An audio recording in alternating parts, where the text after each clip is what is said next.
ഭരണപക്ഷവും പ്രതിപക്ഷവും ഒരുപോലെ പ്രതിരോധത്തിലായിരിക്കുന്ന രാഷ്ട്രീയ വിവാദങ്ങൾക്കിടയിൽ ഇന്ന് നിയമസഭാ സമ്മേളനത്തിൻ്റെ 3-ാം ദിനം. 13-ാം സമ്മേളനത്തിൽ രാഷ്ട്രീയ വിഷയങ്ങൾ ആദ്യമായി സഭയിലെത്തുമ്പോൾ നന്ദിപ്രമേയ ചർച്ചയിൽ തീപാറും. ബ്രൂവറി വിവാദം, കൗൺസിലറെ തട്ടിക്കൊണ്ടുപോകൽ, വയനാട് DCC ട്രഷററുടെ ആത്മഹത്യ എന്നിവയെല്ലാം ഭരണപ്രതിപക്ഷ ആയുധങ്ങളായി മാറും. വിവരങ്ങളുമായി രശ്മി കാർത്തിക ചേരുന്നു. രശ്മി, നിയമസഭാ സമ്മേളനത്തിൽ ചർച്ച ചെയ്യാൻ നിരവധി വിഷയങ്ങൾ. ഭരണപക്ഷത്തിനെതിരെ ആഞ്ഞടിക്കാൻ വലിയ അഴിമതി ആരോപണങ്ങൾ പ്രതിപക്ഷത്തിൻ്റെ കയ്യിലുണ്ട്. പക്ഷേ പ്രതിപക്ഷത്തിൻ്റെ വായ അടക്കത്തക്ക നിലയിൽ വയനാട് DCC ട്രഷററുടെ ആത്മഹത്യ, പ്രത്യേകിച്ചും അവിടുത്തെ ഒരു MLA അതിൽ കുറ്റക്കാരനാണ് എന്നുള്ള നിലയിൽ ഉള്ള കേസും നടപടികളും ഒക്കെ നിൽക്കുന്നു, ആത്മഹത്യാക്കുറിപ്പ് നിൽക്കുന്നു. അപ്പോൾ ഭരണപ്രതിപക്ഷ അംഗങ്ങൾ നന്നായി കൊമ്പ് കോർക്കുന്ന സമ്മേളനമാകും ഇന്നത്തേത് എന്ന് കരുതാം. അങ്ങനെയല്ലേ രശ്മി കാർത്തിക?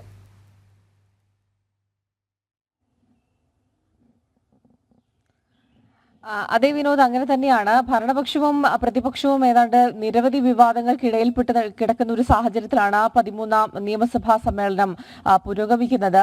ആദ്യ ദിവസത്തെ സമ്മേളനം ഗവർണറുടെ നയപ്രഖ്യാപന പ്രസംഗത്തോടുകൂടിയാണ് തുടങ്ങിയത്. കഴിഞ്ഞ ദിവസം മുൻ പ്രധാനമന്ത്രിയുടെ നിര്യാണത്തെ തുടർന്ന് അദ്ദേഹത്തിനോടുള്ള അനുശോചനം രേഖപ്പെടുത്തുന്ന ദിവസമായിരുന്നു 2-ാം ദിവസം. ഇന്നിപ്പോൾ നിയമസഭാ സമ്മേളനത്തിന്റെ 3-ാം ദിവസമാണ്. ഇന്ന് മുതൽ വലിയ രീതിയിലുള്ള വാഗ്വാദങ്ങൾക്കൊക്കെ നിയമസഭ വേദിയാകുമെന്നുള്ള നമുക്ക് മനസ്സിലാക്കാൻ കഴിയുന്നത്. പലതരത്തിലുള്ള രാഷ്ട്രീയ വിവാദങ്ങളുണ്ട്. ഇന്ന് മുതൽ വരുന്ന 3 ദിവസത്തേക്ക് പ്രധാന അജണ്ട ഗവർണറുടെ നയപ്രഖ്യാപന പ്രസംഗത്തിന്മേലുള്ള നന്ദി പ്രമേയ ചർച്ചയാണത്.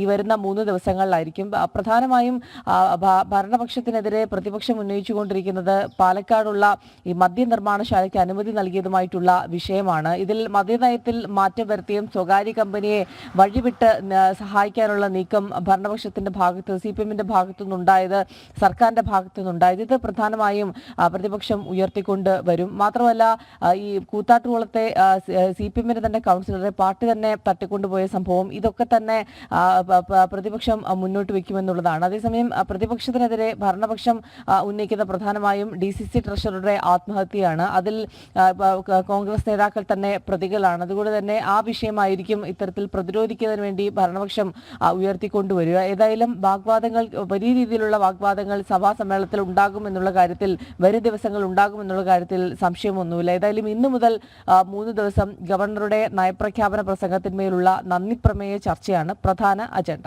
വിനോദ്. അതെ, തീർച്ചയായും സഭാ സമ്മേളനത്തിൽ നിരവധി വിഷയങ്ങൾ ഉയർന്നു വരും. പ്രത്യേകിച്ചും ബ്രൂവറി വിവാദങ്ങൾ നിലനിൽക്കുന്നു. പാലക്കാട് ജില്ലയിൽ തന്നെയാണ് ആ വിവാദം നിലനിൽക്കുന്നത്. മദ്യശാലയ്ക്കുള്ള അനുമതി, അതുപോലെ തന്നെ പ്രതിപക്ഷത്തിനെതിരെ ആഞ്ഞടിക്കാൻ പ്രത്യേകിച്ചും വയനാട് DCC ട്രഷററുടെ ആത്മഹത്യ, അതേപോലെ തന്നെ കൗൺസിലറെ തട്ടിക്കൊണ്ട് പോയ വിഷയം, നിരവധി വിഷയങ്ങൾ സഭയിൽ ചർച്ചയാകുമെന്ന് തന്നെയാണ് രശ്മി കാർത്തിക റിപ്പോർട്ട് ചെയ്യുന്നത്.